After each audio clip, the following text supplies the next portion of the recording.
জয় জয় জয়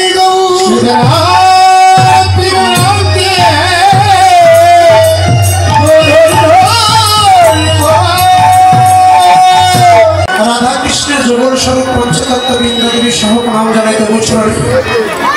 আমি প্রণাম জানাই আমার জন্ম দেখিনি দরুদিনী পিতামাতা, যে মায়ের কারণে পৃথিবীতে এসে আলো বাতাস দেখার সৌভাগ্য হল, যে পিতামাতার কারণে নীতি নীতি ভক্ত সঙ্গ সাধু সঙ্গ করিবার সৌভাগ্য পেলাম, যে পিতামাতার কারণে হরিকথা কৃষ্ণ কথা শুনে মানব জন্ম ধন্য করতে পারলাম, যে পিতামাতার গর্ভে জন্ম নিয়ে আমরা ভক্তের ধুলি মাখার সৌভাগ্য পেলাম।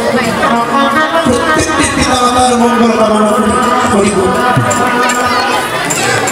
জয় হোক আপন আপন গুরু গোসাই, যে যার নিকটে পাপ দেহটা বিক্রি করেছ, যে মানুষটা গুরু মন্ত্র না নেয় তার জীবনটাই অন্ধকার। এই বিশাল সমুদ্র করে হয়ে যাইতে হবে একমাত্র গুরুর কৃপা বলে, গুরুর তরুণী সাহায্যে আমাদের ভবনদী পারাপার হইতে হবে। তো আসুন সবাই আমরা গুরুর কৃপা আগে শিরে ধারণ করি।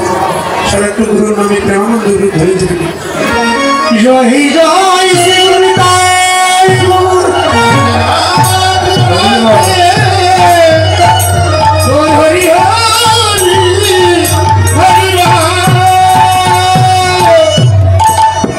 আমার কীর্তন জগতের গুরু একটা পাগল মানুষ, ভালো মানুষ না, পাগল মানুষ। ভালো মানুষের সঙ্গ করলে ভালো হওয়া যায়, চোরের সঙ্গ করলে চোর হয়, ডাকাতের সঙ্গ করলে ডাকাত হয়, আর পাগলের সঙ্গ করলে সে ব্যক্তিও পাগল হয়। আমার কীর্তন জগতের গুরুদেব পাগলা দুলাল, তারা আমি কি ভালো হবে না? হ্যাঁ, একটু উত্তর দেবেন। আমার গুরুদেব পাগল মানুষ, পাগলা দুলাল, বগুড়া সাতগ্রাম মানুষ, ওই আমার পাগল মানুষ। জাগতিক জগতের পাগলও ভালো হয়। একটা জায়গা আছে, জায়গাটার নাম হলো পাবনা, যেখানে গেলে জীবের আর থাকে না কোনো ভাবনা। পাগলের কোনো ভাবনা আছে? ভাবনা থাকে না। আশীর্বাদ করবেন আমি এই জগতের যেন পাগল না হই। হ্যাঁ, আমি যেন অপ্রাকৃত জগতের একটু হরিণ নামের প্রতি যেন একটু পাগল হইতে পারি। হরিণ ধ্বনি বলে যায় না। চলুন আস্বাদন করবো আমরা। এত পূর্বে আপনারা নীলা স্মরণে ছিলেন ভগবান শ্রীকৃষ্ণের ফেরত কষ্ট বা উত্তরাগষ্ট ইসলামে গেল।